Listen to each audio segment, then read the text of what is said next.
Então... E uma coisa que eu colocaria que eu acho que cabe também ao investidor, na nossa audiência, a parte de culpa que compete ao investidor, que muitas vezes cai ali no vislumbre, que talvez você apresente um resultado sólido do fundo de previdência, ele não está a fim de esperar a taxa sólida, aquele enriquecimento chegar. Às vezes ele quer um atalho.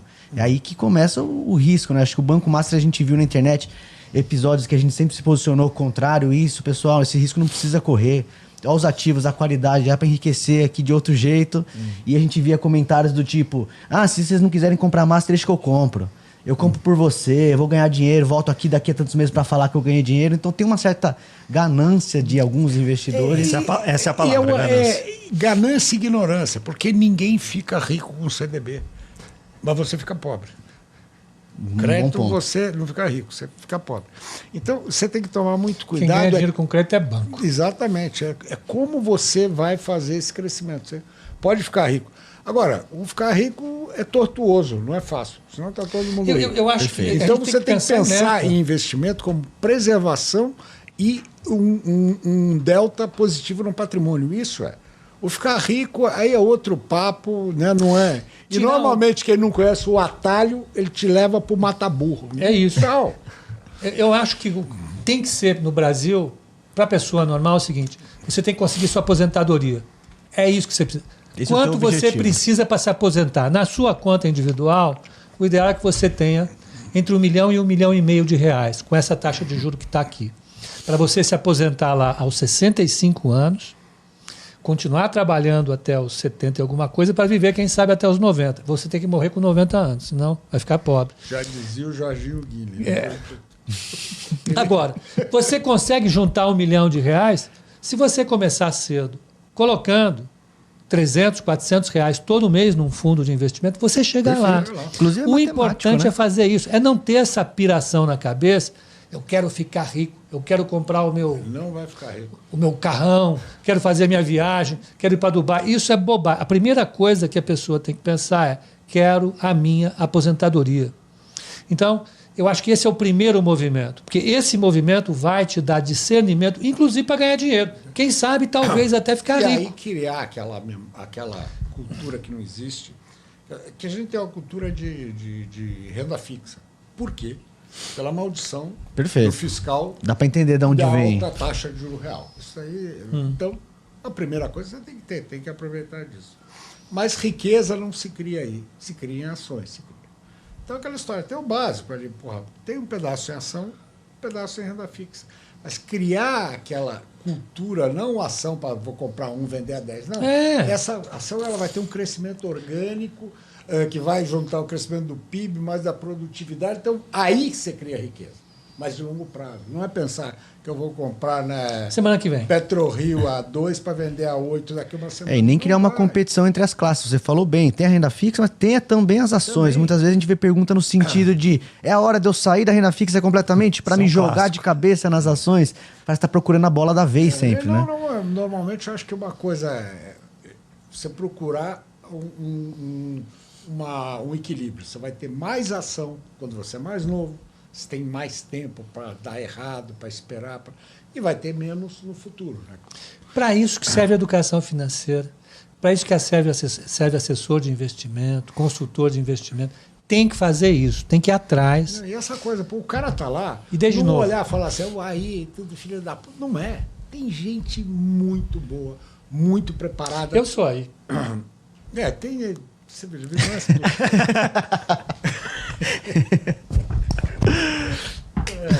mas essa coisa é uma coisa que eu me incomoda um pouco. Eu nunca trabalhei em plataforma, nunca fui aí. Mas aquela coisa, todo filho da puta, esses caras só querem ganhar comissão, me vende o COI. Tem um cara ruim. Vai ter um cara ruim de todo mundo. Em todo lugar. Tem um médico ruim, tem... Qualquer lugar, né? Qualquer lugar. Então, procura. Você tem hoje, eu acho que o Brasil tem... Você tem uma oferta suficiente para você escolher. Né? E, eu fiz com a minha filha, que ela tem... eu fui com ela. A diferença é que eu batia nos caras, mas levou para visitar 3 aí, que ela... pai, tô na dúvida. Vamos lá. E aí você vê isso. Eu falava, esse cara é um perfil muito sofisticado. Você não vai ter grana lá fora, você não tem. Até você tá usando mal o tempo dele. Perfeito. Tá certo? Então procura um cara que tem o teu perfil que vai poder te dar esse atendimento. Não adianta, sei lá, né? Pô, tenho 15 mil reais. O cara lá tem, o ticket dele é 1 milhão, né? Porra, você vai ser mal atendido, Sim. não tenha dúvida. Você até no primeiro dia é capaz de te dar um café, depois vão te dar um tchau. Então, mas procura isso e faz parte, né?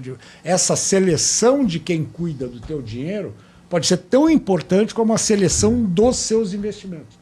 Porque você não tem capacidade de fazer a seleção dos seus investimentos, eventualmente. Por falta de conhecimento, falta de tempo, tem uma porrada de gente que trabalha feito um maluco e ainda vai ter que estudar. Eu acho que é impressionante, assim, a gente tem uma cultura negativa pro lado de serviços no Brasil, né? A gente não quer pagar por nada, né? A gente é até mal visto. Isso. E eu vejo, assim, tem muita gente que gasta mais tempo, às vezes, para escolher o que vai pedir no iFood de noite do que no investimento que vai fazer. Falei, qual que é o carinho, o zelo por aquele patrimônio que foi construído a duras penas, né?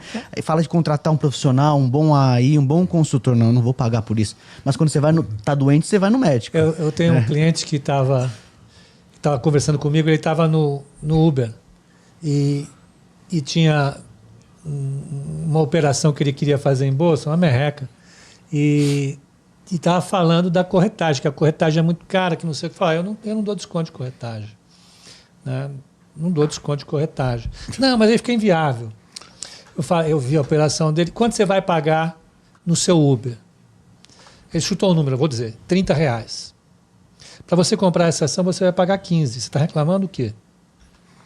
Está mais barato que um Uber. Você está enchendo o saco por causa disso. Mas a ação não está levando ele para lugar nenhum, o Uber está. Mas é um problema da ação. Não, mas você sabe que tem um negócio, o brasileiro tem isso. Isso eu me lembro uma cliente minha de Porto Alegre. E ela tinha... O marido morreu cedo, teve negócio, e ela herdou uma pacotão. Aí ela meio contraparente, né? Minha avó materna era gaúcha. Então, meio contraparente, aí, pô, pediram para eu dar uma ajudada nela e tal. Fizemos uma primeira alocação. Aí depois tinha uma amiga minha que tem uma empresa dessas, que hoje chama Wealth. Naquele tempo não tinha nome. É. E aí que ela tinha cobrando, falando, todo o rebate vai para cá, para o próprio investimento, eu te cobro 0,5%.